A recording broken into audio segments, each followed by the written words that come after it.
saat ini memuji Tuhan, memuliakan Tuhan. Saudara, kita akan belajar firman Tuhan di dalam Markus 5 ayat 1 sampai ayat 20. Markus 5 ayat 1 sampai ayat 20. Kita belajar firman Tuhan ini. Banyak hal yang dapat kita pelajari lewat satu perikop ini pada saat Yesus melayani sebuah kota Gerasa. Sebuah kota Gerasa. Dulu kota Gerasa itu pada saat pelayanan Yesus itu adalah suatu kota yang terkenal pada zaman Romawi. Jadi kota Romawi pada saat itu.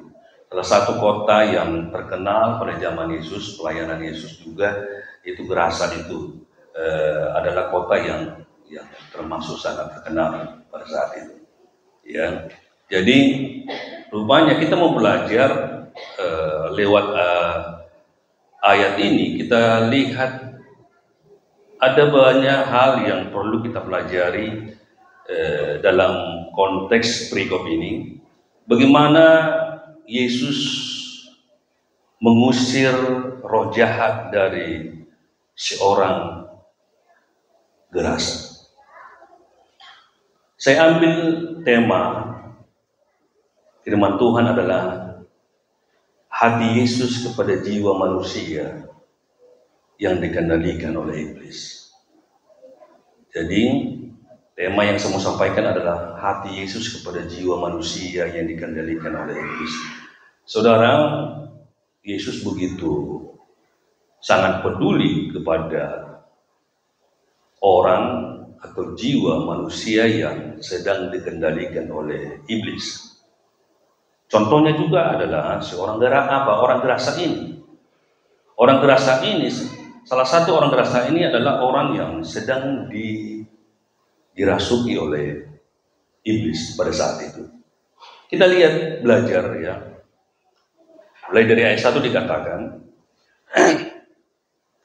lalu sampailah mereka di seberang danau di daerah orang Gerasa. Baru saja Yesus turun dari perahu. Datanglah seorang yang kerasukan roh jahat dari pekuburan menemui dia.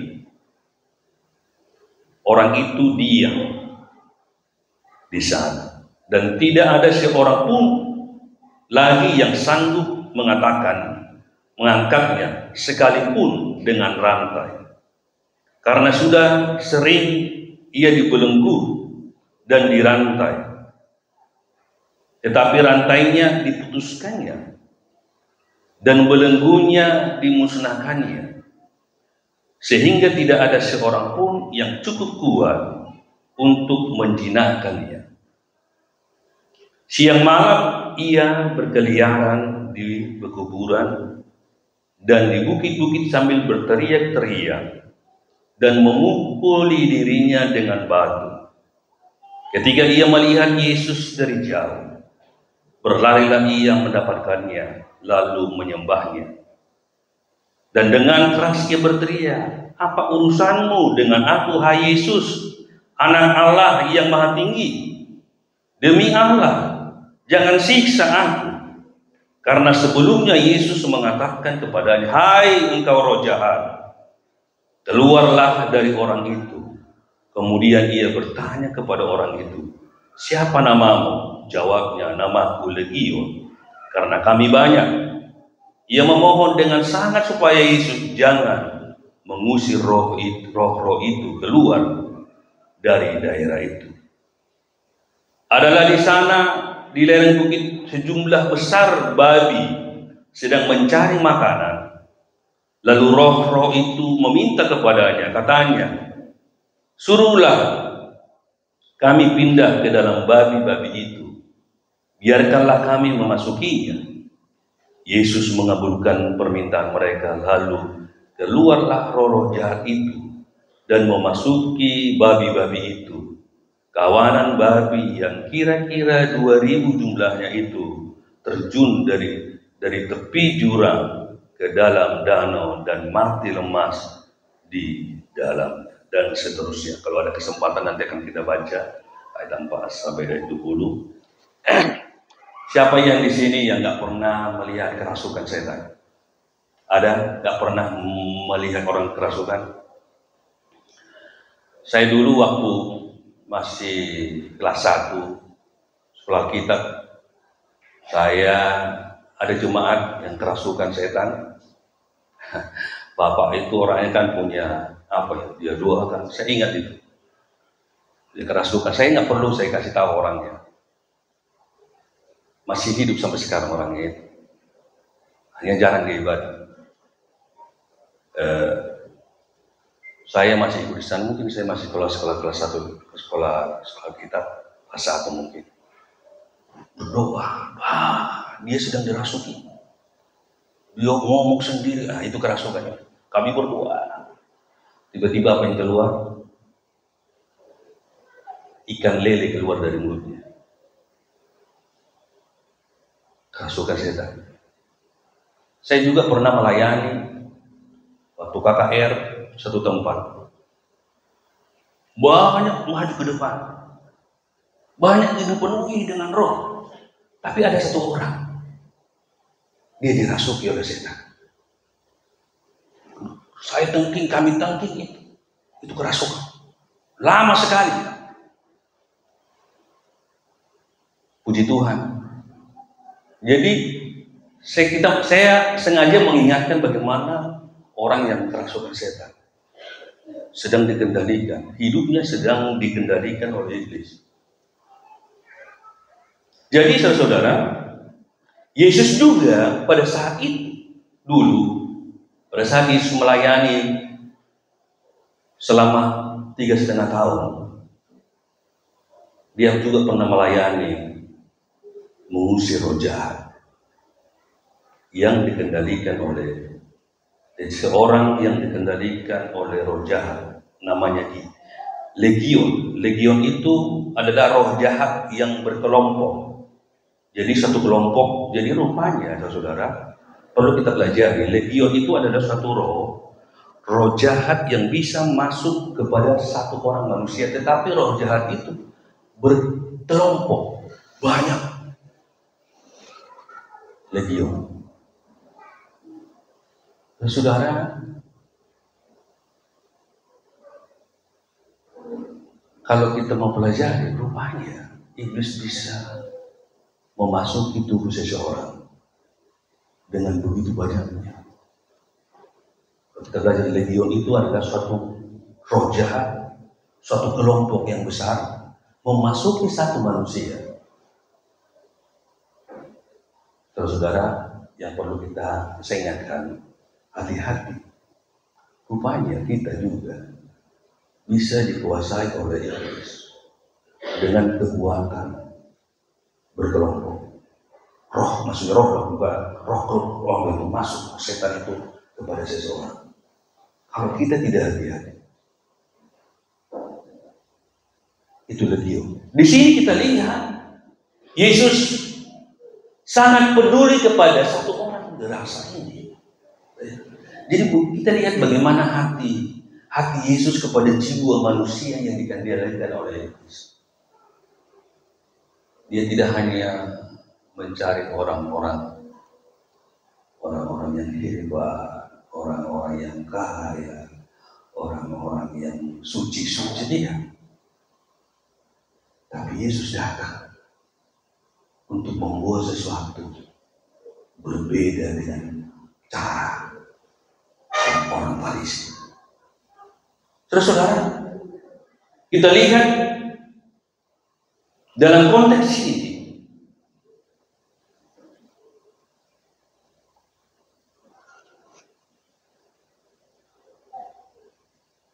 di dalam konteks yang kita baca tadi, ada orang yang sedang kerasukan setan dan dia sedang dikendalikan oleh kekuatan setan, kekuatan roh yang besar, legion. Tadi saya ulangi lagi bahwa Orang yang kerasukan setan ini sedang merusak dirinya sendiri. Bukan hanya merusak orang lain, tapi merusak dirinya sendiri. Dia pukuli, tadi kan kita lihat. Dia memukuli, dia dirantai pun. Tetapi sadar, berarti kan kekuatan setan itu begitu luar biasa mengendalikan orang gerasa ini. Mengerikan memang, saudara. Jadi dia dirasuki. Begitu kekuatan setan mengendalikan orang gerasa ini.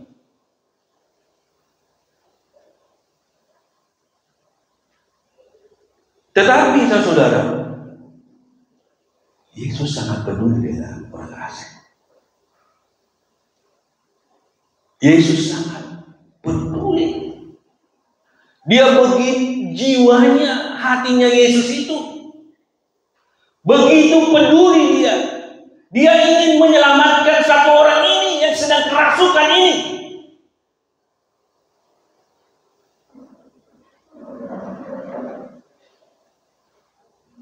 Kalau kita belajar juga, banyak hal-hal yang kalau kita ambil pada saat kita sudah baca konteks ini tadi, banyak hal-hal yang menjadi dapat kita pelajari dalam hidup ini. Kenapa saya katakan? Sekarang ini mungkin kita tidak dirasuki oleh setan, tapi kita lihat dunia sekarang ini sedang dirasuki oleh kekuatan keduniawian, kekuatan setan. Coba kita lihat sekeliling kita lihat. Mungkin orang nggak rasuk setan semua, tapi saya tahu banyak orang sekarang hatinya sedang dirasuki setan tanpa sadar. Pikirannya juga sedang dirasuki setan. Banyak orang yang terhilang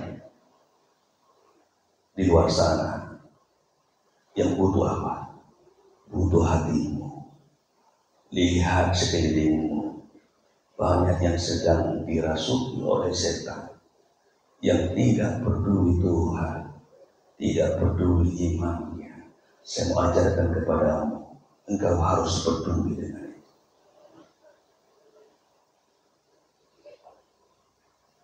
Miliki hati. Kita belajar seperti Yesus. Kita kan belajar seperti Yesus. Kita harus peduli dengan orang-orang yang mungkin ada sahabatmu yang gak peduli Tuhan, yang pikirannya sedang dirasuki setan, yang hatinya sedang dirasuki setan. Tanggung jawabmu. Ada juga orang yang meninggalkan imannya, ya kan? Ada yang tak peduli gereja, ada yang tidak mau bertobat. Makanya kemarin saya berkhotbah, saya diundang oleh pertama sekali yang minggu kemarin itu adalah diundang saya ulang tahun apa dia pertama Stefan. Saya bilang enggak, karena aku sampaikan firman. Saya bilang aku sampaikan firman apa adanya ya. Ini kan keluarga, nggak biar kalau aku sampaikan firman Tuhan beda ya. Saya bilang siap ya, gak ada yang sakit hati ya. Oh iya, nggak apa-apa. Khotbah tentang pertobatan. Di sini kita ini semuanya sudah puluhan tahun ya jadi orang Kristen. Sudah bertobat enggak? Sudah bertobat? Ayo, mama di sini. Sudah bertobat enggak? Udah puluhan tahun. Bertobat enggak? Ayo. Saya bilang gitu. Baru diundang lagi saya. Heran. Diundang lagi saya minggunya lagi diundang. Ulang tahun apa? Ulang tahun Parna. Saya bilang, udah lah yang lain aja. Enggak, harus saya. Ya sudah, saya khotbah lagi. Tetap pertobatan. Memang aku orangnya itu belak-belakan aja. Karena mana? Aku tak firman. Saya sudah ajarkan sih. Sewaktu Yohanes Pembaptis pertama sekali dia melayani, apa yang disebutkannya? Pada saat pertama sekali Yesus melayani di bumi, dia katakan apa? Bertobatlah. Pada saat Petrus pertama sekali telah penuh dengan Roh Kudus, dikatakan dalam Kisah Rasul, bertobatlah. Rasul Paulus juga. Makanya saya bilang, pertobatan bukan suatu pilihan, tetapi kewajiban jika engkau ingin masuk surga. Saya ngomong kepada di sana 2 kali saya ngundang. Terserah mau diundang nggak apa, memang gue pikirin. Ya, mau diundang lagi, memang gue pikirin. Yang penting firman sudah sampaikan.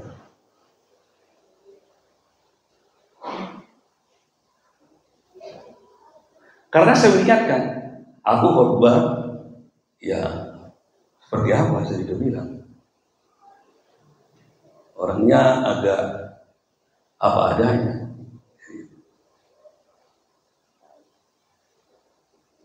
Tapi bukan karena benci, karena aku sayang.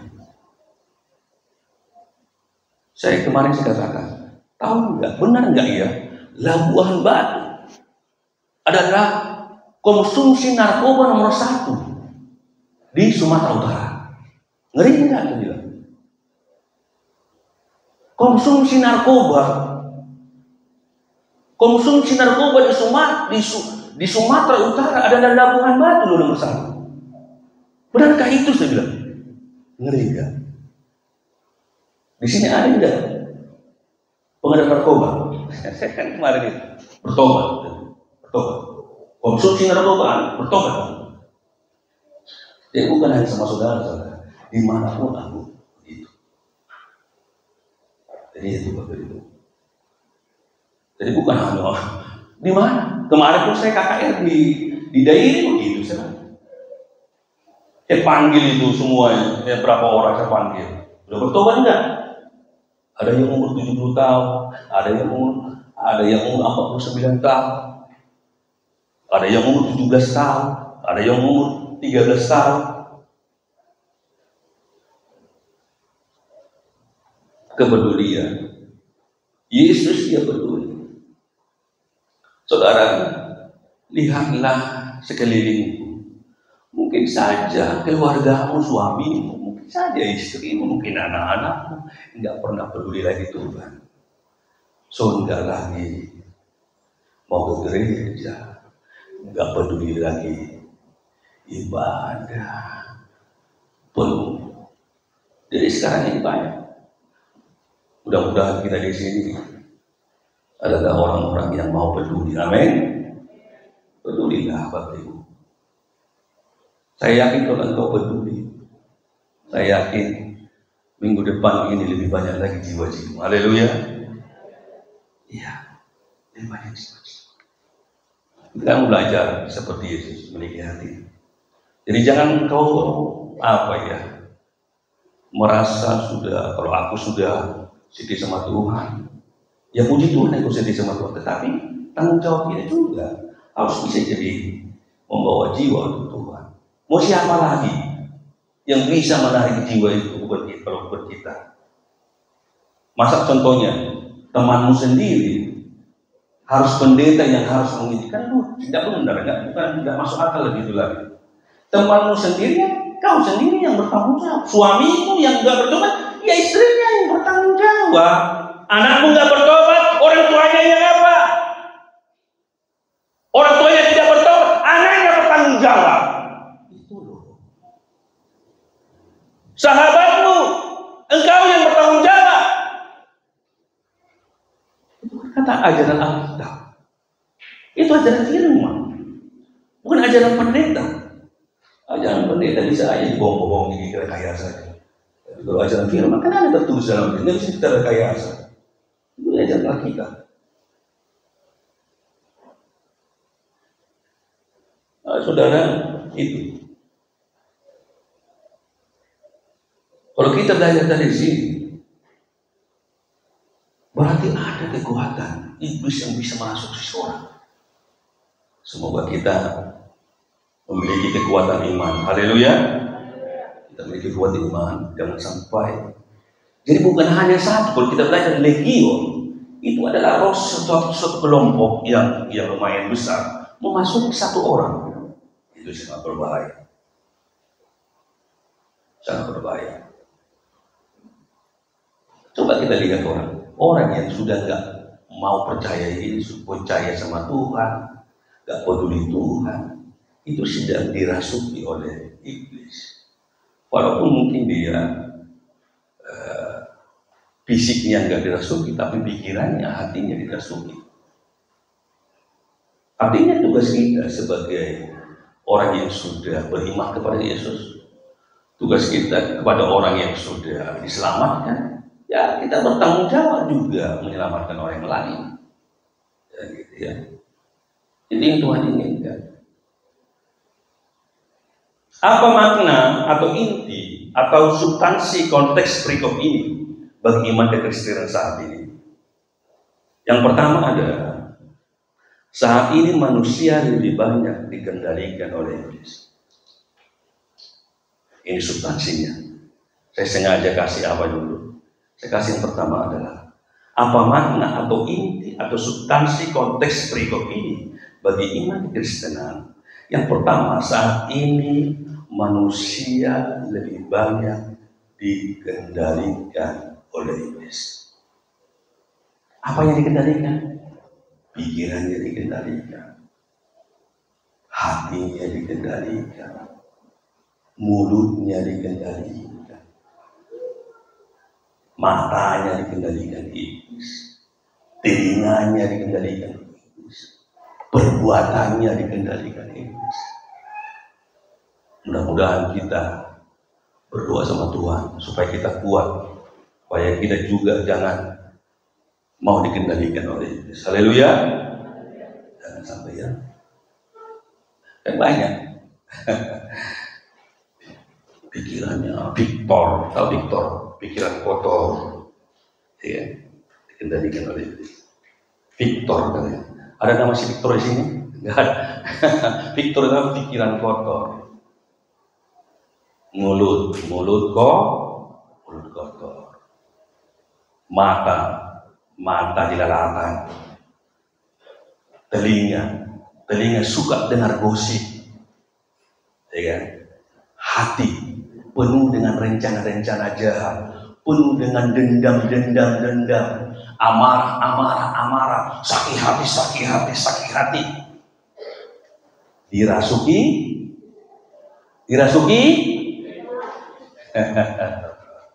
Makanya Bapak Ibu, kita ini dirasuki iblis atau apa?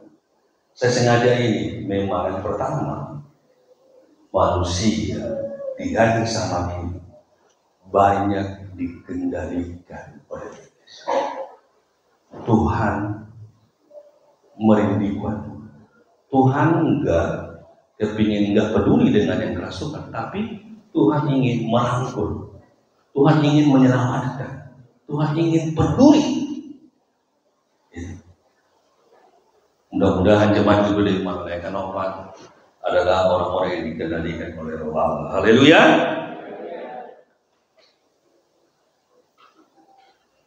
Pikirannya, hati-hati pikiran kita Bapak Ibu. Pikiran ini, saudara yang tahu pikiran saudara. Aku nggak mungkin tahu pikiran, nggak tahu apa-apa. Mungkin apa pikiranmu apa ya? Ini pikiran saudara kira-kira sudah benar nggak? Ya, zaman sekarang. Saya bilang sama istri saya, teman-teman, zaman sekarang memang mengerikan. Makanya Yesus pernah berkata, apakah ada iman di bumi ini? Kenapa? Banyak akan situasi kondisi, banyak orang akan murka. Banyak akan situasi kondisi membuat orang jauh dari Tuhan. Coba lihat, perhatikan aja. Makanya ada berkata, apakah ada iman di bumi ini? Yesus mempertanyakan itu. Kenapa? HP penting, tapi HP juga bisa menghancurkan iman kekristenan. Bayangkan judi online. Saudara pernah dengar televisi? Nah, sekarang sedang marak judi online. Mudah-mudahan tidak ada penjudi online di sini. Haleluya. Hati-hati judi online, ngeri. Prostitusi online. Banyak tuh. Penipuan online. Banyak dosa di sana. Agak Bapak Ibu, makanya sungguh berapa kali? Iya, makanya Yesus berkata, apakah ada iman di bumi ini? Kenapa? Karena memang dunia ini zamannya kan semakin apa? Saya pernah baca, berusaha beberapa minggu. Yang khotbah nanti bukan lagi manusia. Pernah lihat? Sedangkan berita, saudara tahu ada berita sekarang bukan manusia lagi dibuat, tapi mirip dengan manusia. Yang khotbah nanti robot. Robot apakah ada pengurapan di sana? Tidak ada pengurapan di sana. Tidak ada hati. Apakah robot itu menyembah Tuhan? Tidak mungkin.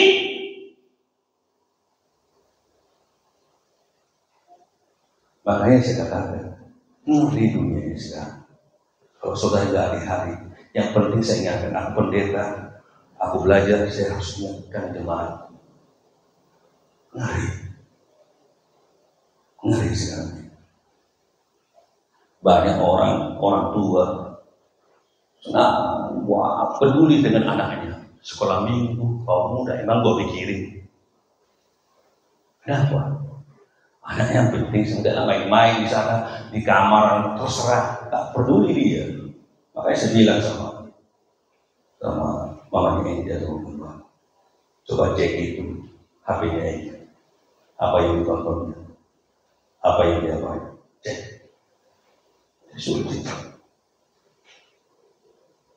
Kalau engkau tak peduli dengan anak-anakmu, dan saya mengatakan dia akan hancur tanpa engkau tahu. Kenapa? HP ini bisa menghancurkan. HP penting HP, tapi ini bisa menghancurkan. Gara-gara HP nonton TV pun nggak ada lagi. Tuh, mana ada nggak bisa? Mana aku lagi TV? Hanya aku yang suka nonton TV, nonton berita. Nonton berita tuh. Apalagi sekarang pemilihan capres. Bingung wakil presiden siapa? Mau salin apa-apa? Aku suka sekali nonton itu. Gara-gara HP, televisi nggak laku. Hati-hati. Jadi saya bilang, jangan main-main zaman sekarang. Hancur. Jangan main-main dengan anakmu. Jangan main-main dengan keluarga. Jangan main-main dengan sahabat-sahabat. Tuhan peduli. Amin. Tuhan peduli denganmu. Engkau juga wajib peduli dengan orang lain. Kalau Tuhan peduli dengan dirimu, engkau wajib peduli dengan orang lain juga.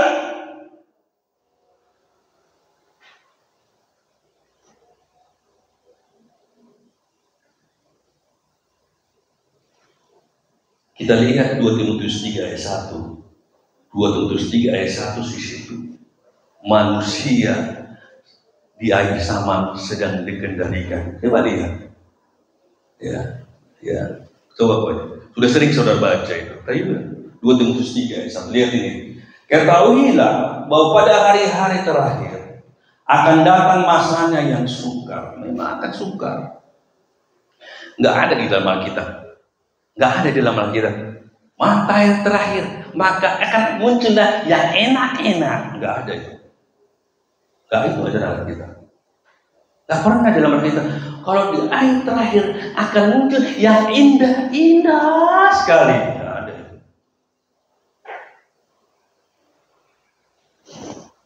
Tahuilah bahwa pada hari-hari terakhir akan datang masanya yang sukar. Ekonomi sukar. pergaulan sukar, rumah tangga rusak, hancur. Banyak kan rumah tangga yang hancur-hancuran. Ya kan? Itu banyak. Terus kedua, Timotius 3 ayat 1 dan 2, manusia akan mencintai dirinya sendiri dan menjadi hamba uang. Uang butuh Bapak Ibu, Allah butuh, tapi jangan biarkan kita menjadi hamba uang. Aku butuh uang, butuh, tapi saya tidak mau dibuat menjadi hamba uang. Aku butuh uang.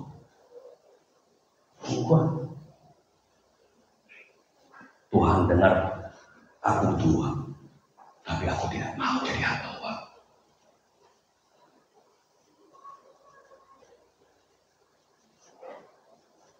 Kalau kita menjadi hamba uang, saya mau katakan, engkau sedang dikendalikan oleh dunia zaman ini.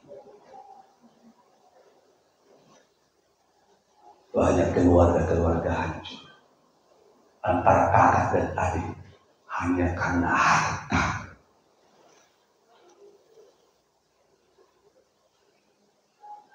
Saya orang yang tidak belajar, tidak peduli lagi.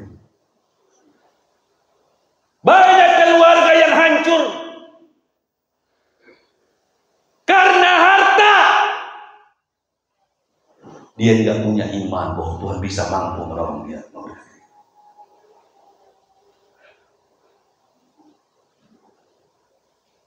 Buat dirimu berhasil.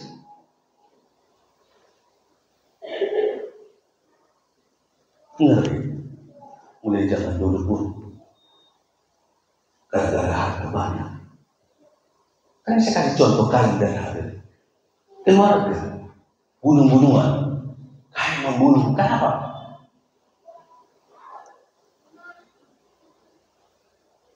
Saya mau katakan Bapak Ibu, bertobat. Kalau hidupmu dikendalikan oleh harta, saya katakan engkau bertobat. Saya bilang sama istri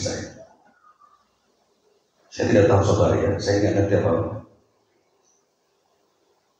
Saya bilang, paling benci aku melihat orang yang bukan hingga haknya, dia mau berusaha.